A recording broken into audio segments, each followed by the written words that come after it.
Hi friends, எல்லாரும் எப்படி இருக்கீங்க? ஒரு 3 நாளாக வந்து வீடியோஸ் போட முடியல. டயட் வீடியோவுமே என்னால் போட முடியல. இந்த சம்மர் டைமில் வந்து நிறைய பேருக்கு கோல்டு பிடிக்கும். நம்ம ஃபேமிலி அப்படி தான், எல்லாத்துக்குமே கோல்டு. அதனால தான் எனக்கு ஏபிசி ஜூஸ் போடும்போது கூட வாய்ஸ் போட முடியல. நான் வந்து சாங் அப்படியே போட்டு விட்டேன். தம்பிக்கு வந்து ஃபீவரும் வந்துருச்சு. அதனால வந்து டயட்டு தான் இருந்தேன். ஆனால் பெருசாக எதுவும் கேப்சர் பண்ணல. அதனால் அப்படியே விட்டாச்சு.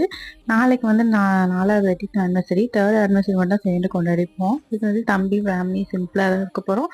சரி, எப்படி வந்து சிக்கன் மட்டன் வாங்குவாங்க. காலையில் எப்படியும் கோயில் போகணும்னு சொல்லிட்டு சாப்பிட முடியாது. கொஞ்சம் நைட்டுக்காவது ஆகும்னு சொல்லிட்டு சாம அரிசி இருந்துச்சு. எப்போவுமே கம்மி குவான்டிட்டியில் செய்வோம். கொஞ்சம் நிறையாவே போட்டு செஞ்சாச்சு. நான் 3 கிளாஸ் எடுத்துக்கிட்டேன்.